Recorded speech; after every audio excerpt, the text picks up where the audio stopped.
Hey everybody, welcome back to Save Your Game, and welcome to a playthrough of Euthia, Torment of Resurrection, a game I've had for a while, and finally been able to crack open and take a look at. Did a playthrough of this first scenario this week, so I thought I'd turn the camera on this time around and show you a little bit of how to play. Won't be a full breakdown of all the rules and everything, but I will show you how to play as I go through the first scenario in the core version of Euthia. So this is the hunt, and right when you get the game out and you get everything unpacked, you want to go to the scenario book here and pick one of these few scenarios that you want to play. As I mentioned, we're going to do this first one, the hunt, and we're going to open it up and check out what we need to do to build the map tiles and any other special rules we need for this particular scenario. So when we take a closer look, we look at all these different symbols here. These are different types of map tiles. And we look at our player count, and we'll look at the number of that type of special tile we need per act. And the particular map tiles that you see here are fixed map tiles. The one below that are encounter map tiles. Scenario-specific map tiles. For the hunt, there actually aren't any of these. And then they're just other map tiles that you can add to your stack according to the setup rules. As we can see here, we'll need 2 Act 1, 2 Act 2, 2 Act 3 of this particular type. These are actually fixed map tiles. Then there are normal map tiles and some other kind of map tiles as well. We'll need one of those each kind for each act. And then for this last type here, we'll take 3, 3, and 2. And I've done that here. I've just put them all together here. And you'll notice here on this footnote here under the map setup, there are specific fixed map tiles. These ones up here that you take, and those are in the rule book on page 31. So take a look at those. That'll give you the exact tiles you need to add when you put together this map stack. So if you look over here, there's a little bit of flavor text and then some other parameters for what to do during setup and your goal and game length of this particular scenario. So let's read that now. It says, like heavy rain, the ferocious monsters flooded the land. Even people living in the previously safe neighborhoods of the church are scared to death and refuse to go out day and night. It is time to hunt these creatures down. So the game length is going to be 7 rounds, and our goal is just to defeat level 2 monsters. The starting map tile is the one with the church and not the priest. There's a particular map tile that has a vendor on it. This one does not. So we'll put that here and put our character there at the beginning point. We also don't use chapter 4 and 5 map tiles, and each player begins the game with a healing potion. So we'll take a look over here at the character we've chosen to be. This is a barbarian character. This is Draw. And there's a few things to note here. You'll pick a character when you pick the scenario, or before you pick the scenario. You pick who you want to play. And as the setup told us, we'll start with a health potion. We've got 3 slots in our sacks or our bags here for items. And we're going to put our healing potion there. We also know that our character starts with a rusty sword, and you'll notice there are a ton of slots here for abilities that you can unlock and use. The ability symbol is this kind of magic 8-ball or this crystal ball symbol here. And over here we've got a lot of gear that we can find and unlock. And down here, perhaps the most important things that we'll need to use, these are our action icons. These are the actions we have available to us on our turn, but I'll get more into that in a moment. We also have a starting health value, and you want to take this little token here, this heart token, and put it at your max, which for us is 7. These are our character tokens. This is our current health, because we start at full health when we begin the scenario. We've also got all the abilities we can unlock, and they pertain to the particular level of reputation your character has. That's tracked up here, as well as the rounds on this large board up here. One of 2 large boards you get. Here's another one with all the merchant tokens and tiles. There's some more items here. There are location specific items here, and these aren't even all of them. These are some quest reward items, and then a whole bunch of tokens and cards And don't mind Bard Song, it's over there. But there's just a lot in this game.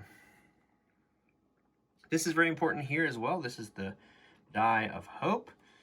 And we have to set aside another set of character die if we're playing solo, which we are.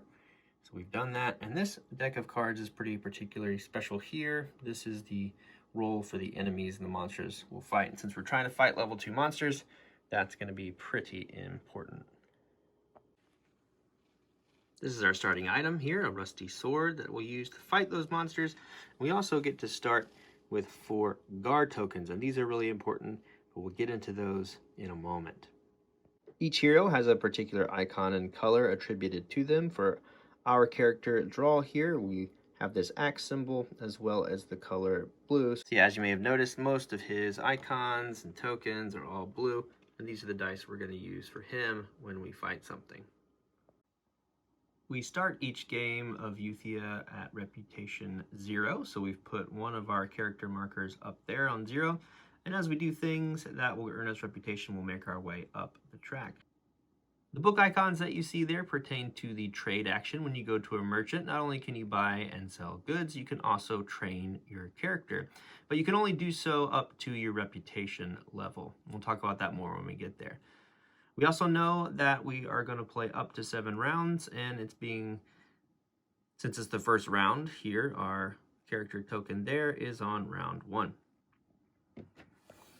So we're also going to set up all of these stacks of merchant tiles and put out 4 items for each possible merchant that we may come across when we play. And speaking of these abilities, there are particular ones that you can only use during a solo playthrough, and we've made sure that they are here in our abilities stack. There are also specific quest cards that you will come across in some of your playthroughs that have the solo player icon as well, but for this scenario we probably won't see any of those.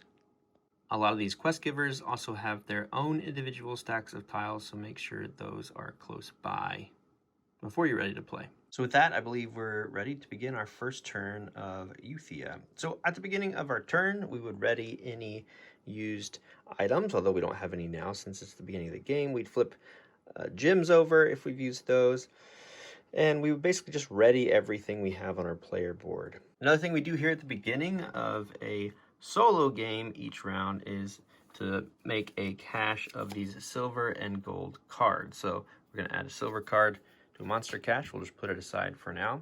And anytime we would gain one of those, the monster cache also gets a silver card. And these are going to come into play when we have encounters with particular enemies. So as we start here, we want to look at the 3 action tokens that we have on our player board and play any one of them that we would like to, as long as we're allowed to.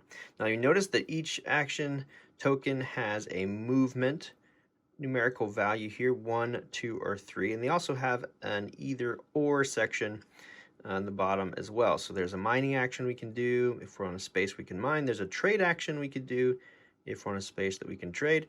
And there is a combat action we have to perform if we ever enter into a hex with a monster icon. And we don't have any of those right now, so it is important for us really to start exploring and forming the board and the world of Euthia. One thing I love about this game is that any actions can be performed in kind of any order, and actions can be paused, and movement can be used if you are pausing to do an action, and you can perform any number of free actions as long as the rules apply to them. So I think that's really a lot of freedom of what you can do on your turn. So we're going to use one of our move tokens and just decide where we want to go. Before we do that, however, let me explain one more thing. This tile here is what's considered a special tile, and a lot of the merchant tiles that we come to in later chapters towards the bottom of the stack are also special tiles. And you'll see that there are 3 hexes here, but this tile and any tiles like it actually are considered to have 4 spaces. The church itself is a middle space, and so it would require 1 movement to move off of this space. You'll also notice that down here is a portal, and when you're on a portal, you can zap to any other portal we find as we build out the map as a free action. Another cool thing about the actions here in Euthia is that if you do not use all of your action tokens, you can actually store one of them for a subsequent turn, and you get these extra tokens here to double up. So for example, say I had used these 2 actions here, and I didn't want to use my combat yet, didn't want to use my 3 movement. Once I reset the round, I would store this over here, and I have another one here. I can place it on my available actions, refill these 2, and then I would actually have 4 actions I could complete on the next turn. So I believe what we're going to do for our first action is the 2 movement action that we have here. We'll put it aside as spent, knowing that we have 2 movement points left. There actually are tokens we can use to count these and leave them, but for now we'll just remember that we have 2 movement. And I think we'll start going this way. Now, one important thing about the exploration of Euthia is that as soon as your character enters into a hex that is adjacent to an empty hex, you automatically explore, knowing that you might have movement or any other action left that you've yet to perform. So we're going to start drawing tiles off the top of our map stack and immediately start filling in around the hexes until our character is surrounded by 6 hexes. And here we go. First, we have 2 monster hexes. This is actually a monster that's guarding a merchant. So if we liberate this hex, if we enter into this space and liberate it, we can then do the trade action here. Another portal, and just a forest that's being guarded by a level 1 monster. And remember, in the hunt, our objective is to defeat level 2 monsters, and we have to keep exploring in order to find them. So you'll notice this symbol here. This means this is the direction that the map tile should be placed. So we're going to start filling this in around our character. And we'll keep going. More monsters, another merchant here, another forest. This is a tile that we can use the mine action on. You'll notice that these symbols connect really well to make the map look cohesive. And we still have an empty space over here, so we're going to draw 1 more tile. We actually have a quest giver here. And now that our character is completely surrounded by hexes, we can stop exploration. So since we've revealed this possible encounter, we're grabbing the stack of cards that match that encounter and we're shuffling them. And once we have done so, we're going to take a number of cards equal to the number of players plus 2. In this case, we'll take 3, and that will be the encounter deck. So I'm going to draw 1, 2, 3, and put them just here near the encounter. We also automatically draw 2 of them, and that'll be the available quest that we can complete as a free action. We also now want to make sure that we grab the matching tiles for this encounter space, shuffle them, and put them close by to the stack of cards. And you'll see here that we have the matching icon, matching tiles. They match our encounter over here. We've drawn 2. These are the possible quests we can perform on our turn, and if we return to the space with the encounter, we can turn in a trophy to this guy who is actually a hunter and get the rewards we see on the bottom here. So in this case, you'll see that we could turn in a bat or a dragonfly or a boar. The slash in between means we can do any of those. And then we would draw 2 tiles and keep 1. We'd also gain 1 reputation, which is what the star icon indicates. The other one, we could do a venomous spider, a gecko, or a shadow beast and get the same rewards. So we'll try to remember that we can return to this space with any of these creatures if we have them as trophies and get some rewards. But for now, we have 1 more exploration that we can do, 1 more movement. And I think what we'll continue to do is just to try to explore some more. So I'm going to use our other movement point to go this way and reveal more of the board. So we'll keep drawing map tiles. Okay, and here we have 2 other possible mining spots, 1 guarded by a monster, and then a treasure spot. If our character just hops over here and just happens to enter into this treasure spot, we would take the corresponding tiles from that treasure spot. We'd automatically get to draw a tile from the corresponding tile stack.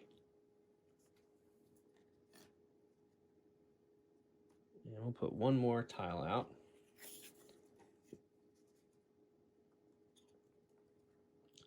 So we have another monster spot, more treasure, and another merchant that is guarded by a level 1 monster. And that's it for our first action. So as we can see, the board is already pretty full with a lot of options we can do. I think for our next turn, we'll start using our 3 movement points to move this way, but we'll pause to perform a mining action here on this mountain spot. Before we do that, however, since we're right here on the edge of the board, we need to continue to reveal some tiles. In this case, we'll just do 1, since we're now surrounded by hexes again. We'll pause our movement. We've got 2 points left to perform a mining action, which is this symbol right here. When we mine, we want to take one of our own character hexes, which again is blue, and place it on the spot, denoting that we've been there. We can only mine 1 time per game in a mining spot, and we'll look at the corresponding stack of tiles that matches the back of the space we're in and draw from it. So we get a red gem, and we'll put that in our stack. Over here, we've got some reputation we can gain, and then also the trade value of this particular natural resource. So we'll put that in one of our bag slots on our player board. Now we have 2 movement points left, so I think we'll continue to go this way. We'll reveal more of the board, and we'll also get to draw a treasure tile. So we're into the chapter 2 slots, and now we have a golem, more treasure, and a lake being guarded by a level 2 monster.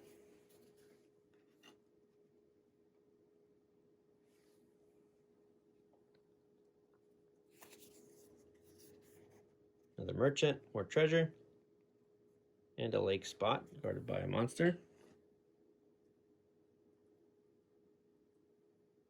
So we want to draw from the treasure stack. And it's a gem case. So here's a trade value here and what we can get from this particular jewel box. It's also important to remember that a treasure spot's been looted, so we're going to put one of our character tokens out on it.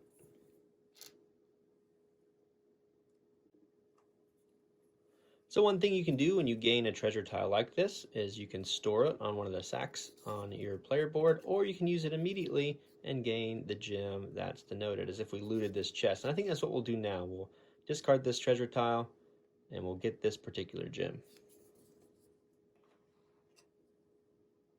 Gems have their very own space down here on your player board, and I'll put this one right here. If you slot this particular gem on an item that you gain later, you have something that will allow you to do extra on your turn. In this case, it allows you to perform or gather extra tiles if you do treasure hunting on your turn like we just did. And these spots are also allocated to essences you might gain later. Okay, so looking back at the board here, we know that we have 2 movement points left. Here are the tokens that you can put next to your player board to remind yourself that you have 2 movement.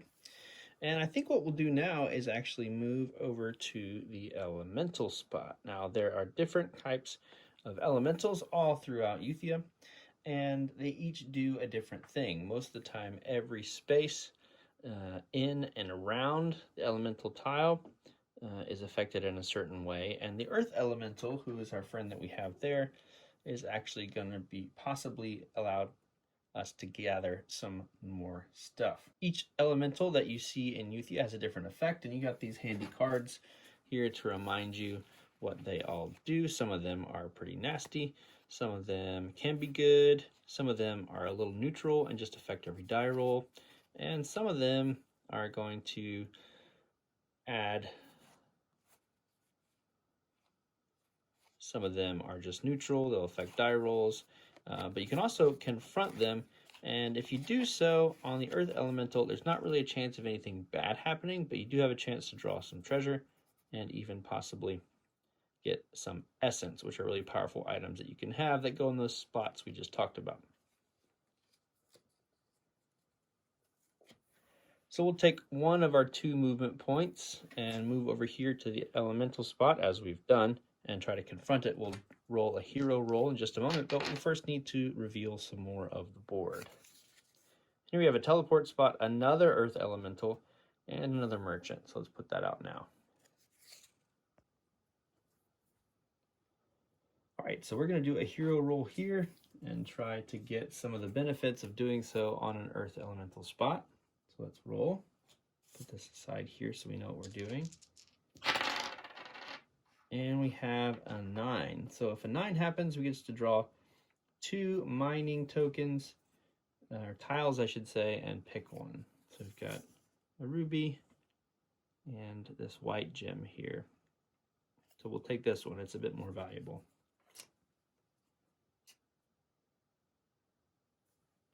We also need to put one of our interaction tokens down. So if another player, if we were playing in a multiplayer game, had already been there and interacted with that elemental, we would have to pay 1 gold per player who has a token there in order to do so. And now lastly, with our 1 more point of movement, I think we'll just move up here and draw another treasure.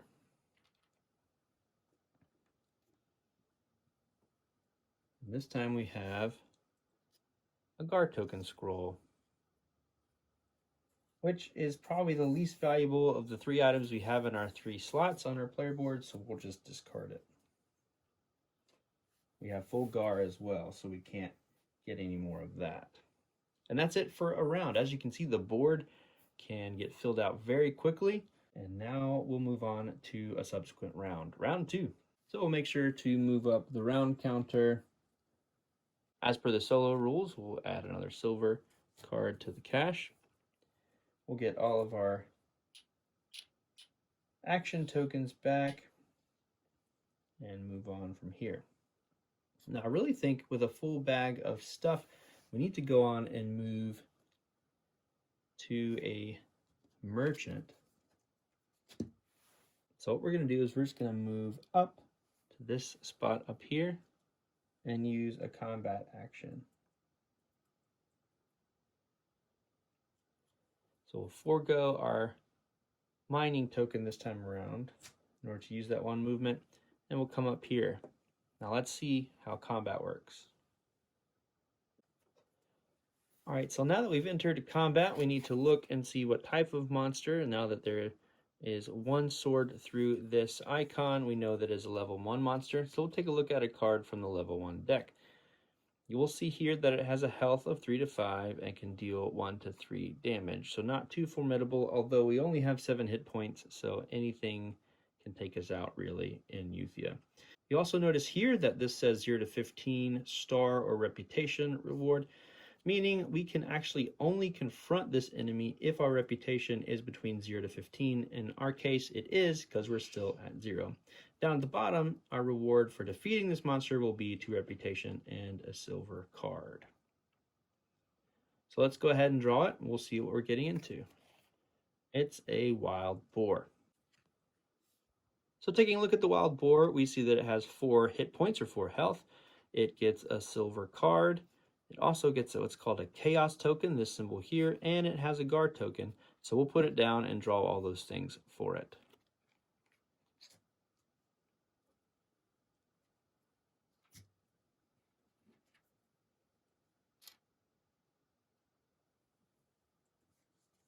And when a silver card is on a monster like this, it means we add 1 to the cache. Silver cards. These cards are really interesting. They can change combat in really interesting ways. And because they have a cache here and a chaos token, we'll be able to play them and see what they do in just a moment. So before combat begins, we also have to take a look at She's Intervention, which is this giant white dice here. And we always reset it to 0 when combat begins.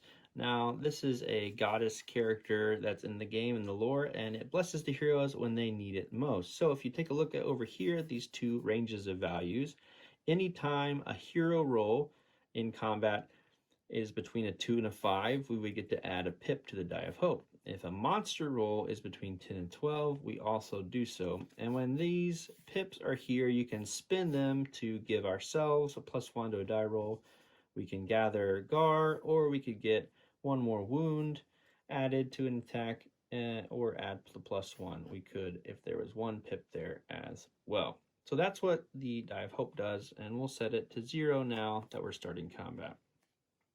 So combat is going to take place over 4 different rounds in one combat, which is really interesting. And there are a ton of phases in each round too, 4 to be exact.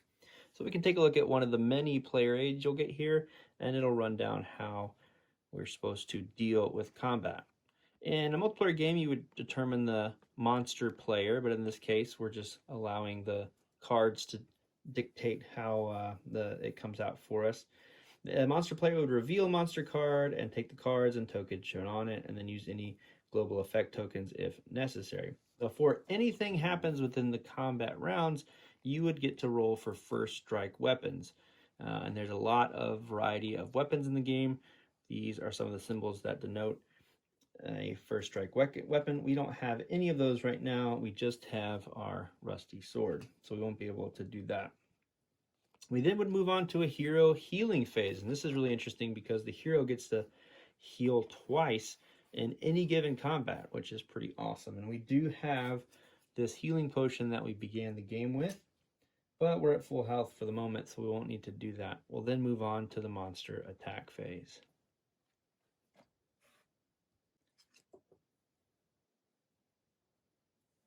So we need to go ahead and roll for the monster. We'll do that now. And it looks like they're going to get a 6, and they have 2 Gar icons here. On it, we'll take these 2 other dice that we're told to put aside when we set up for a solo game on these values.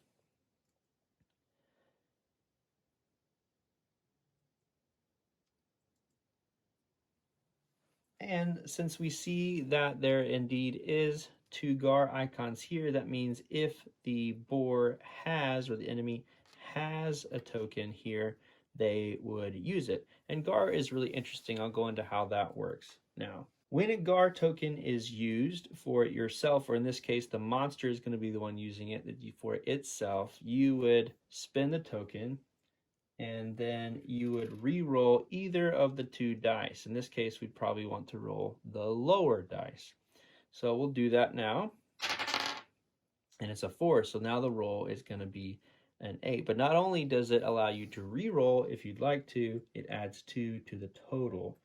And so we have a value of 10 now that we are completely done with everything the roll card tells us to do.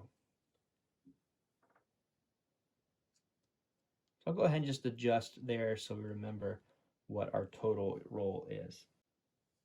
So now that the boar has in fact used their Gar token, we, having 4 Gar tokens ourselves, can use one too. And there is a blue side to a Gar token and also a red side, which you decide to use on your turn to negatively affect an enemy's attack roll. And I think we'll use one now because this is a pretty nasty hit coming at us to begin with. So we'll play the red side. And what that means is we can re-roll any of the 2 dice that we like to. In this case, we'll pick the 6, and then we'll -2 from this roll. Okay, so now we're down to a total of 8. We'll bring it down 2 more because of the Gar token for back to the original 6. And there you see how quickly the combat can change even after the initial roll. It's a really fascinating system. So before we do anything with combat, we need to actually unveil some more tiles since we're at the edge of the map, and we'll do so here.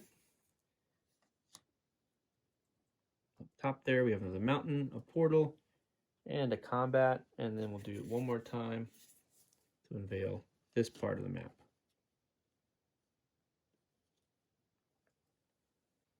So if we had any kind of defensive items, any shields or anything that could block an incoming attack, we could use them now. But unfortunately, we don't have anything like that. We need to turn our attention to the lower values in this portion of the monster card. And you'll see here there are 2 ranges. There's a 4 to 9 range, which would deal 2 wounds to us.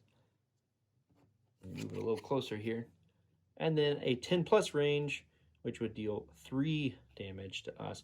We are at 6 on the monster die, meaning we'll get 2 wounds coming at us, and we'll adjust the health on our player board. So we're down to 5 health, and now we get to proceed to a second hero healing phase, this third phase of the combat rounds that we see here. And we'll go ahead and use this healing potion that we began with to go back up to full health before we get to deal some damage.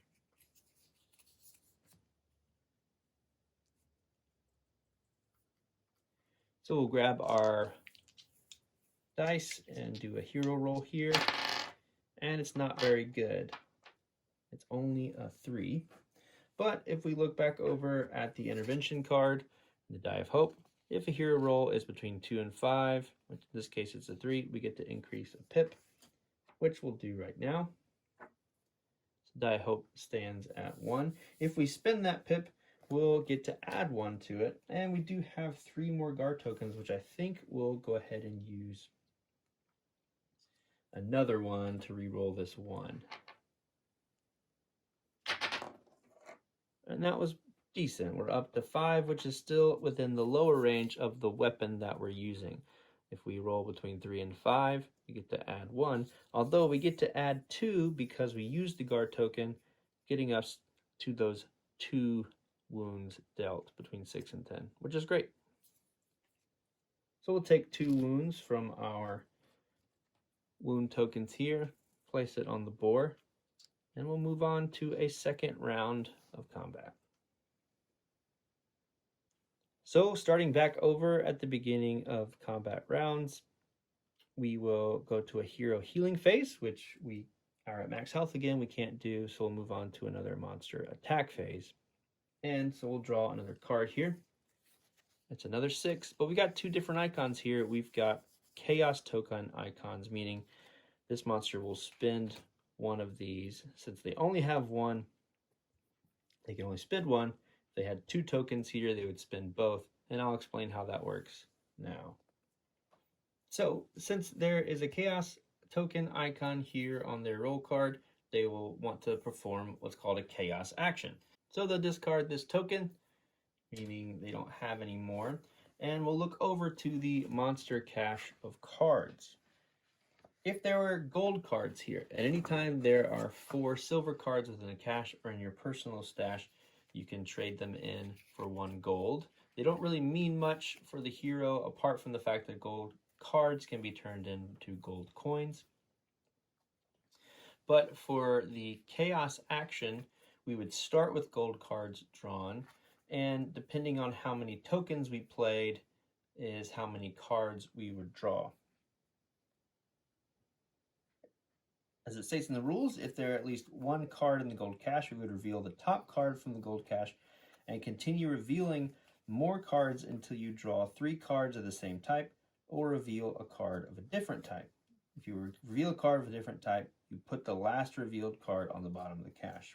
But our gold cache is empty, so we're going to proceed in a similar way to use the silver cards. And so we want to reveal cards until we reveal 2 of the same type or reveal a card of a different type. So starting with 1 card here, we've got what's called Mind Control, which is going to add +5 to the monster roll. Let's go ahead and put this to the side here, and we're going to do another one. And it is indeed another Mind Control card, so since they're identical, we stack them here. And that would be the end of the chaos action. We go until we draw a different card, or 2 of the same in this case of silver cards, and here we've done that. So now what we need to do, now that we've played a chaos action for the board, we want to look at the different tiers that the particular power has.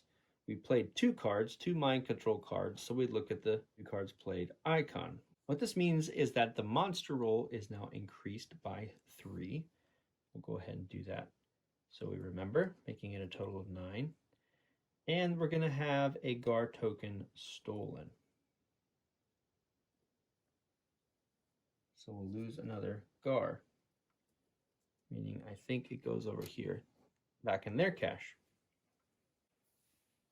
This other icon down here is a particular resource that's used by a particular hero, and so we don't have to worry about that. So the roll has changed up to 9. If we look at the value here on the board card, it still is only going to deal 2 damage. So we'll take that 2 damage. We'll move to the hero healing phase. In this case, we can't heal at the moment. So then we'll proceed to our turn. Let's roll our dice. All right, pretty good. That is going to be a 9. Now you might be thinking, can the monster use this guard to change ours? Typically, no, because they would have to play the guard token right after their roll card is drawn. And since you're playing solo, you can't really use the negative effect of the guard unless a card would tell you to do so. If you're playing with a monster player, someone controlling the cards, I think they could use a guard against you, but in this case, they won't. And in fact, they probably won't be able to even play it if another card comes up with a guard token on it, because we're going to be able to deal enough damage to take this board out. So as you look here with our 9, we're in between the 6 and 10 range, dealing 2 more wounds, bringing the total for the board up to 4.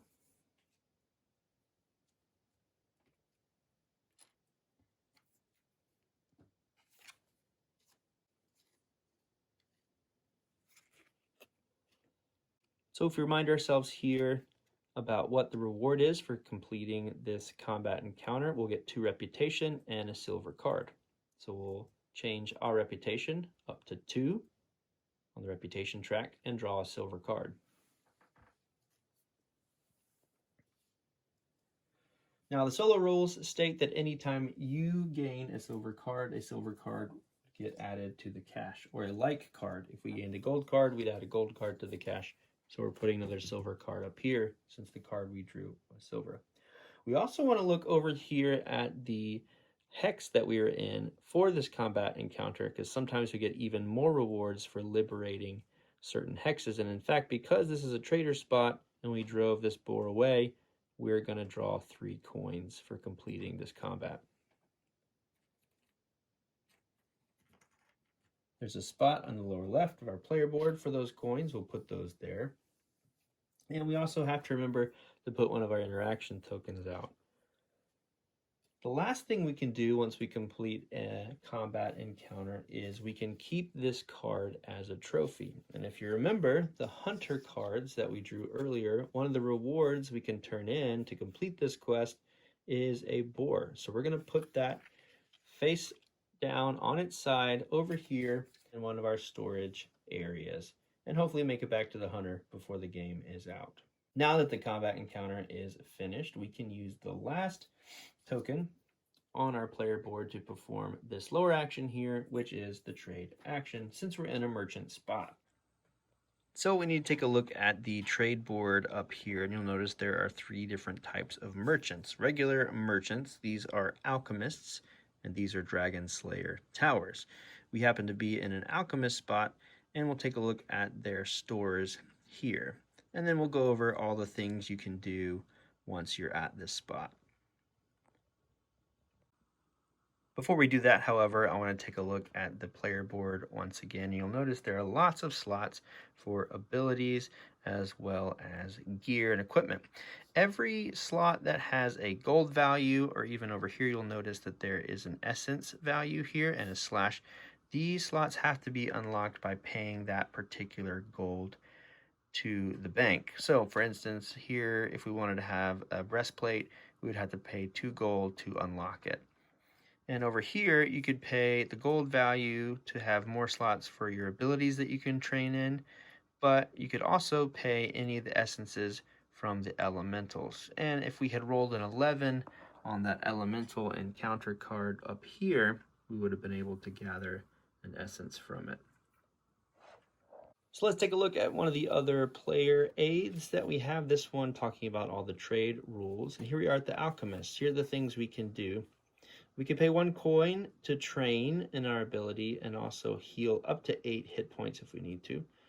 Once during a trade for free, we can reset the entire stock that the merchant has, and we can pay 1 coin to do that again. All the other things you can do are listed here. We can purchase items, sell items, heal, purchase Gar, but only in Dragon Slayer Towers. We can unveil hero tiles, that's part of the train. Train an ability, unlock a hero or equipment slot. And then we can sell any item that we have for its selling price. You'll notice that each item and a lot of the treasure that we found has two numbers in the gold symbol. One is a purchase cost, one is a sell price. The lower being the sell price is always lower as these things go. All gems and essences you would sell are worth 2 Angar, and this is that particular icon or the resource that that hero gets. They can't be sold. So the first thing I think we want to do is take these 2 natural resources we have. I think I'm going to sell one of them for the 2 reputation we would get, and another one for 2 coins and a ruby. The ruby, if slotted into one of our items, will give us a permanent boost to health. Now we have a total of 5 gold, and I think we're going to reset the stock to see if we can possibly get some more gear.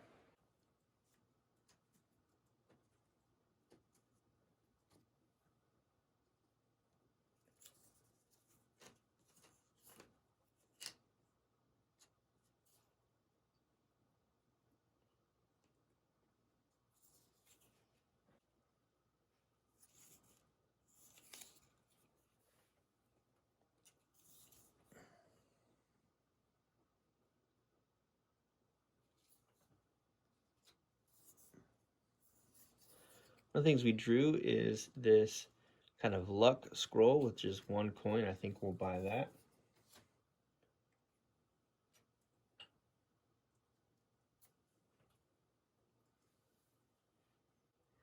I think I'm going to sell this black gem for 2 coins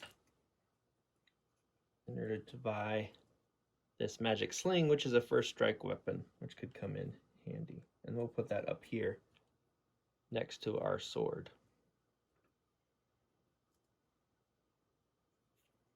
So we're left with 1 gold.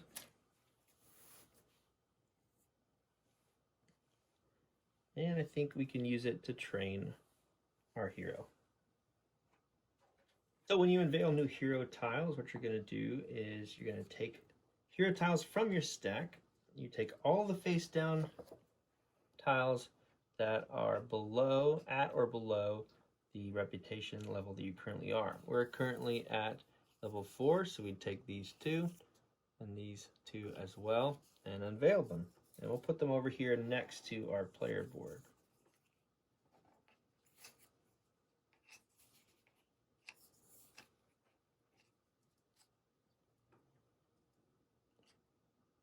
So we have a scout ability, a furious charge ability, a prospector, and a dodge ability. When performing a trade action at a place of trade, one of the options you have is to train. This means moving a hero tile from your supply to your hero board. This is the only time you're allowed to do this, as we're in the midst of a trade action. So if there's a cost associated with the ability, you have to pay it. And then we're going to place the tile on an unlocked empty slot that has an icon in the bottom right matching the icon on the tile. In this case, it's that crystal ball icon. So I think we might take the Furious Charge or the Dodge action. So I think we might take this Furious Charge or this Dodge ability and put it in the 1 free slot we have here that doesn't cost anything. So I think, yeah, we'll take the Furious Charge ability.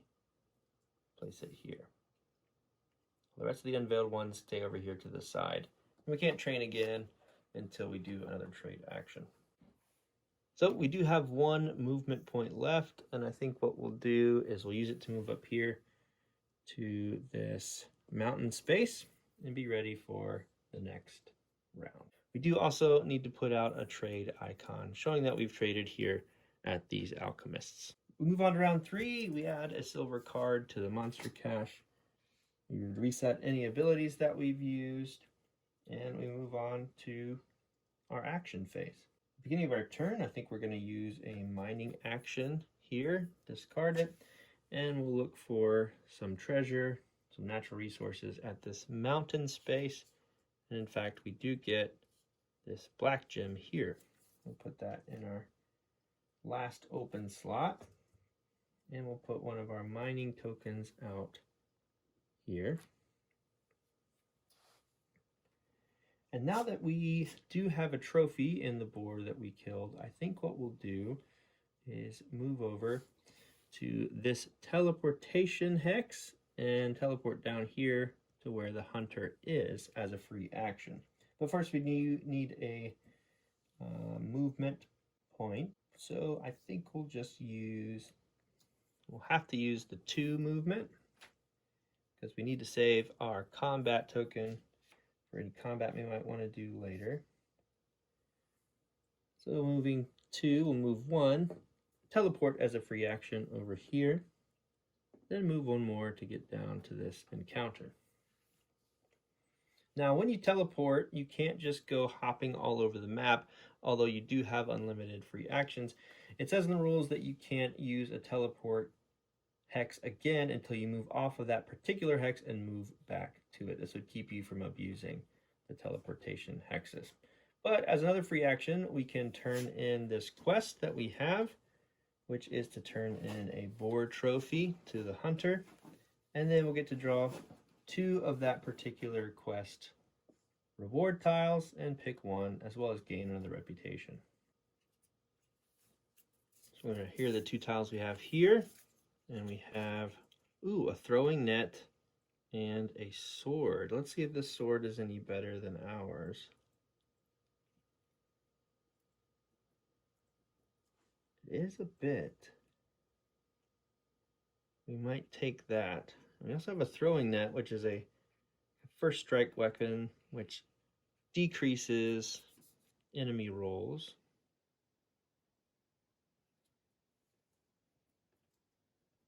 But our sling does it a little better, and there's a chance to damage the sling, so I think we'll keep that. So I believe we'll take the sword,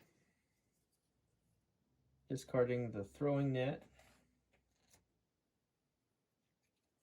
and replacing our rusty sword. Unfortunately, we just have to discard the sword and remove it from the game. So now have a bit better weapon thanks to that quest. We'll discard this quest card that we completed and draw the next one. It's a similar card. This time you turn in a bat, venomous spider, or a boar for the same kind of reward. We have our combat and 3 movement token left. We might stash that away for the following turn because it's time to go monster hunting once again.